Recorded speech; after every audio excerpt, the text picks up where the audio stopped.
आज सुनिए चांद बीबी।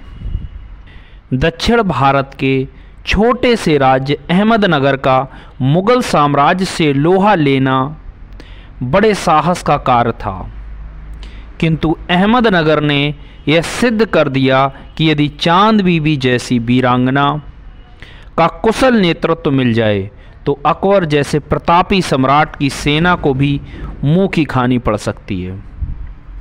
चांद बीबी अहमदनगर के शासक हुसैन निजाम शाह की पुत्री थीं। बाल्यकाल में ही इनके पिता की मृत्यु हो गई थी, इसलिए शासन का काम भी इनकी माँ देखती थीं। माँ ने चांद बीबी की शिक्षा दीक्षा पर विशेष ध्यान दिया। थोड़े ही समय में चांद बीबी रणनीति और राजनीति में कुशल हो गईं। चांद बीबी का विवाह बीजापुर के सुल्तान अली आदिल शाह से हुआ था। विवाह के कुछ दिनों बाद ही आदिल शाह की हत्या कर दी गई और गद्दी के लिए कई दावेदार खड़े हो गए। दरबार के अमीर और सरदार भी अलग अलग गुटों में बट गए और आपस में लड़ने झगड़ने लगे। दुखी होकर चांद बीबी अपने भाई के पास अहमदनगर चली गईं। चांद बीबी ने सोचा था कि अहमदनगर में वे शांति से अपना जीवन व्यतीत कर सकेंगी, किंतु शांति से जीवन व्यतीत करना चांद बीबी के भाग्य में नहीं था। कुछ समय बाद ही उनके भाई इब्राहिम की हत्या कर दी गई। दरबार के अमीर अपने अपने उम्मीदवार को गद्दी दिलाने के लिए षड्यंत्र करने लगे। दरबार के अमीरों की फूट और आपसी झगड़ों से अहमदनगर की शक्ति घट गई।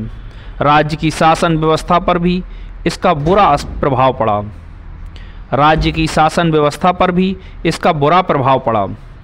उस समय दक्षिण भारत में अहमदनगर, बीजापुर, गोलकुंडा और खानदेश प्रमुख राज्य थे। उत्तर भारत में शक्तिशाली सम्राट अकबर का विशाल मुगल साम्राज्य था। अकबर दक्षिण भारत को भी अपने साम्राज्य में मिलाना चाहता था। उसने दक्षिण भारत के राज्यों के पास अपने दूतों से संदेश भेजा कि वे मुगल साम्राज्य की अधीनता स्वीकार कर लें। खानदेश को छोड़कर अन्य किसी राज्य ने अकबर की अधीनता स्वीकार नहीं की। अकबर ने अपने पुत्र मुराद को दक्षिण विजय के लिए भेजा। दक्षिण के राज्यों की स्थिति अच्छी नहीं थी।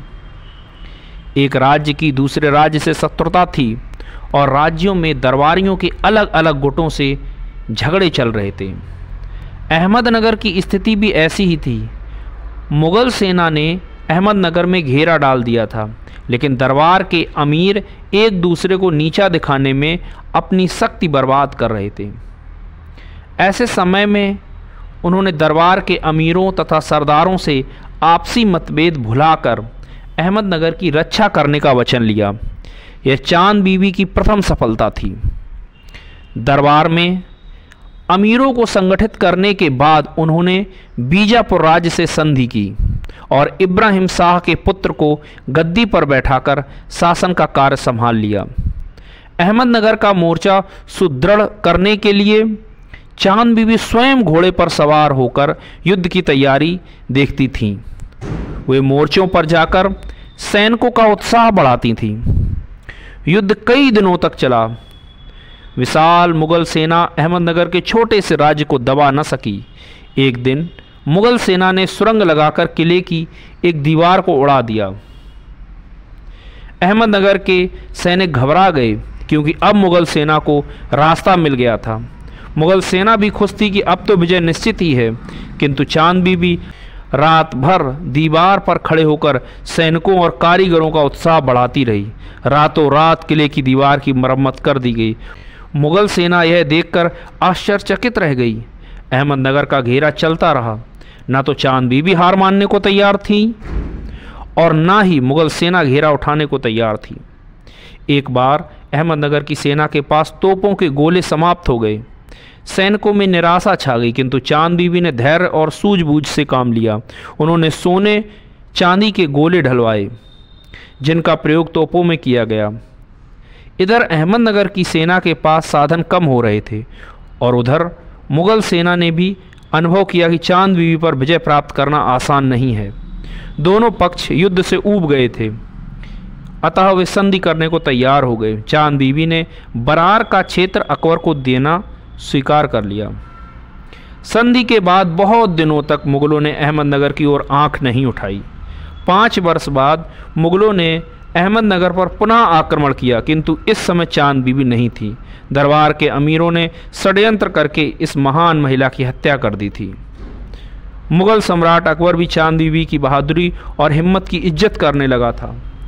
कहा जाता है कि अहमदनगर पर विजय प्राप्त करने के बाद अकबर ने उन सरदारों को ढूंढवाकर प्राण दंड दिया जो चांद बीबी की हत्या के लिए उत्तरदायी थे।